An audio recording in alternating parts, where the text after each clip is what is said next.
ये है गया, भारत की वो नगरी जिसे हिंदू धर्म में मोक्ष की नगरी कहा जाता है।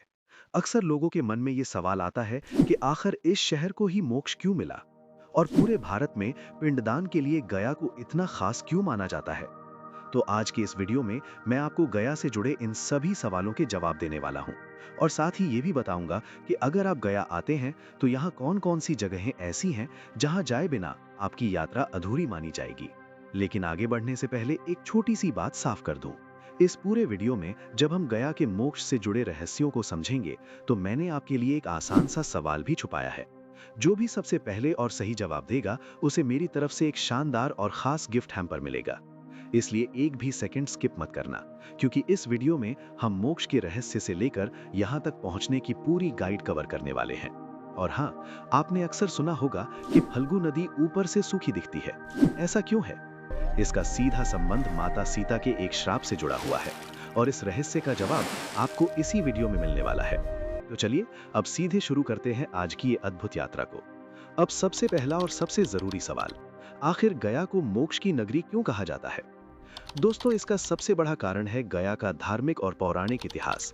हिंदू धर्म में माना जाता है कि जब कोई व्यक्ति अपने माता पिता या पूर्वजों के लिए विधि विधान से पिंडदान करता है तो उनकी आत्मा को शांति मिलती है और वे जन्म मृत्यु के चक्र से मुक्त हो जाते हैं। यही वजह है कि देश के अलग अलग हिस्सों से लोग अपने माता पिता और पूर्वजों के लिए गया आते हैं। इसकी वजह सिर्फ परंपरा नहीं, बल्कि एक बहुत पुरानी पौराणिक कथा है। कहा जाता है कि गयासुर नाम का एक अत्यंत शक्तिशाली असुर था।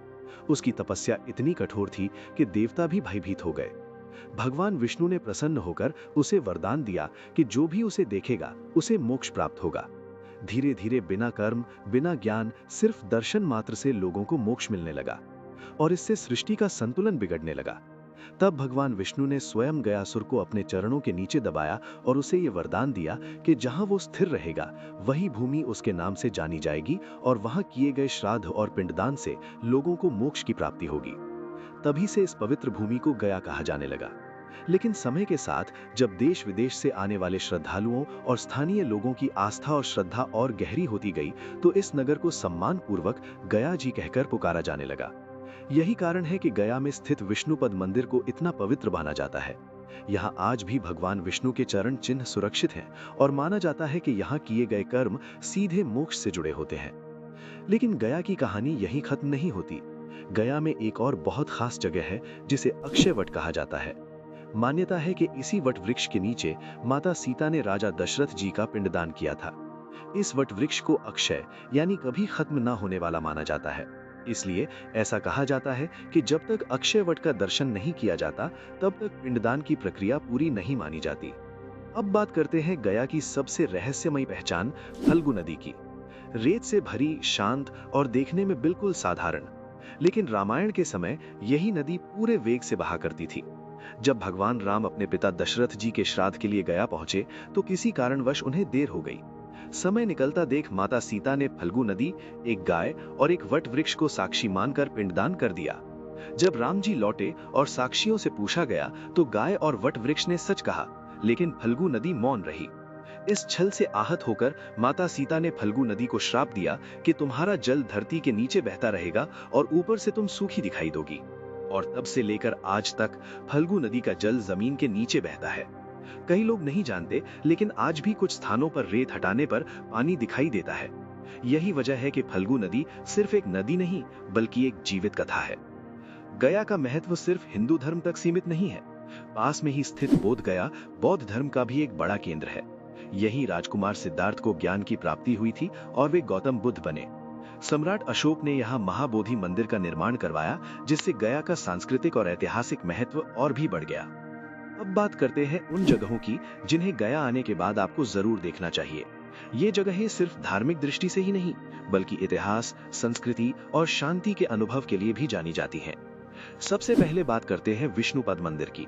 ये मंदिर गया शहर का सबसे प्रमुख धार्मिक स्थल माना जाता है। ये मंदिर लगभग 40 मीटर ऊंचा है और इसकी बनावट अपने आप में काफी भव्य है। मंदिर के गर्भगृह में भगवान विष्णु के लगभग 40 सेंटीमीटर लंबे पद चिन्ह मौजूद हैं, जो एक ठोस बेसाल्ट पत्थर पर बने हुए हैं। माना जाता है कि यही वो स्थान है जहां भगवान विष्णु ने गयासुर को अपने चरणों के नीचे दबाया था। इस मंदिर का वर्तमान स्वरूप सन 1787 में इंदौर की महारानी अहिल्याबाई होलकर ने बनवाया था और आज भी ये मंदिर गया की धार्मिक पहचान का केंद्र है। इसके बाद आता है फल्गु नदी। पहली नजर में जब आप फल्गु नदी को देखेंगे तो आपको लगेगा कि ये नदी पूरी तरह सूख चुकी है और बस रेत ही रेत दिखाई देती है। लेकिन सच्चाई ये है कि इस नदी के नीचे आज भी पानी बहता है और कुछ ही फीट नीचे आपको पानी मिल जाएगा। इस नदी का सूखा दिखना कोई सामान्य बात नहीं मानी जाती, बल्कि इसके पीछे एक पौराणिक कथा जुड़ी हुई है। मान्यता है कि माता सीता के एक श्राप के कारण फल्गु नदी ऊपर से सूखी दिखाई देने लगी और यही कारण है कि फल्गु नदी गया की सबसे रहस्यमयी जगहों में से एक मानी जाती है। पिंडदान की शुरुआत भी इसी नदी से होती है, इसलिए इसका धार्मिक महत्व बहुत ज्यादा है। अब अगर आप गया आए हैं तो बोध गया तो जाना लगभग तय ही मानिए। बोध गया में स्थित महाबोधि मंदिर केवल एक मंदिर नहीं है, बल्कि ये एक यूनेस्को वर्ल्ड हेरिटेज साइट भी है। यही वो पवित्र स्थान है जहां राजकुमार सिद्धार्थ को ज्ञान की प्राप्ति हुई थी और वे गौतम बुद्ध बने। मंदिर का मुख्य शिखर लगभग 50 मीटर ऊंचा है और इसकी संरचना दूर से ही पहचान में आ जाती है। मंदिर परिसर में स्थित बोधि वृक्ष उसी मूल वृक्ष का वंशज माना जाता है जिसके नीचे बुद्ध को ज्ञान प्राप्त हुआ था। यहाँ का माहौल अपने आप में बेहद शांत और ध्यानपूर्ण महसूस होता है। महाबोधि मंदिर से थोड़ी ही दूरी पर स्थित है ग्रेट बुद्ध स्टैच्यू। ये प्रतिमा लगभग 80 फीट ऊंची है और इसे दलाई लामा द्वारा स्थापित किया गया था। इस प्रतिमा को बनने में लगभग 7 साल का समय लगा था और इसमें 7 अलग-अलग बौद्ध देशों की कलात्मक शैलियों का समावेश है। जब आप इस प्रतिमा के सामने खड़े होते हैं तो अपने आप एक अलग ही शांति और स्थिरता महसूस होती है। यही वजह है कि ये जगह ध्यान और आत्मचिंतन के लिए बहुत लोकप्रिय है। अब बात करते हैं प्रेतशिला पहाड़ी की, जो गया शहर से लगभग 10 किलोमीटर की दूरी पर स्थित है। धार्मिक मान्यताओं के अनुसार यहाँ पिंडदान करने से पितरों को तुरंत मुक्ति मिल जाती है। इस पहाड़ी की चोटी पर अहिल्याबाई मंदिर स्थित है और यहाँ से पूरा गया शहर बहुत ही सुंदर दिखाई देता है। पास में ही रामशिला पहाड़ी भी है, जिसे पिंडदान का एक और महत्वपूर्ण स्थल माना जाता है। जो लोग पूरी विधि से पिंडदान करना चाहते हैं वो आमतौर पर यहाँ भी आते हैं। अब अगर आप गया की यात्रा प्लान कर रहे हैं तो कुछ प्रैक्टिकल बातें जानना भी जरूरी है। गया पहुंचना काफी आसान है। ट्रेन से आने वालों के लिए गया जंक्शन भारत के लगभग सभी बड़े शहरों से अच्छी तरह जुड़ा हुआ है। अगर आप हवाई यात्रा करना चाहते हैं तो गया इंटरनेशनल एयरपोर्ट शहर से लगभग 14 किलोमीटर की दूरी पर स्थित है। घूमने के लिए सबसे अच्छा समय पितृपक्ष का माना जाता है, जो आमतौर पर सितंबर या अक्टूबर में आता है। इस समय गया में पिंडदान के लिए देश भर से लोग आते हैं और एक अलग ही माहौल देखने को मिलता है। अगर आप सामान्य घूमने के लिए आना चाहते हैं तो अक्टूबर से मार्च का समय सबसे बेहतर रहता है। गर्मियों में यहाँ तापमान काफी ज्यादा हो जाता है, इसलिए उस समय यात्रा थोड़ा मुश्किल हो सकती है। और हाँ, गया आए हैं तो यहाँ के कुछ खास स्वाद जरूर ट्राई कीजिए। यहाँ का तिलकुट, जो तिल और गुड़ से बनता है, बहुत प्रसिद्ध है।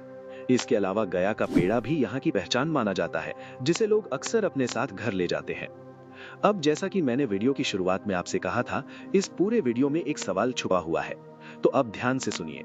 सवाल ये है कि फल्गु नदी के नीचे आज भी पानी का प्रवाह मौजूद है। ये पौराणिक मान्यता किस देवी के श्राप से जुड़ी हुई है? इसका जवाब आपको कमेंट बॉक्स में #GayaMokshaCity हैशटैग के साथ लिखकर भेजना है। जो भी सबसे पहले और सही जवाब देगा और जिसका जवाब सबसे ज्यादा लोगों को पसंद आएगा, मैं उसे खुद अगले 24 घंटों में डीएम करूंगा। आखिर में बस इतना ही कहूंगा कि गया सिर्फ एक धार्मिक शहर नहीं है, बल्कि ये आस्था, इतिहास और आत्मिक शांति का संगम है। अगर आपको ऐसी जगहों की कहानियां और गहराई से जानना अच्छा लगता है तो वीडियो को लाइक करना और चैनल जायसवाल अंकित को सब्सक्राइब करना मत भूलिए। मिलते हैं अगले वीडियो में।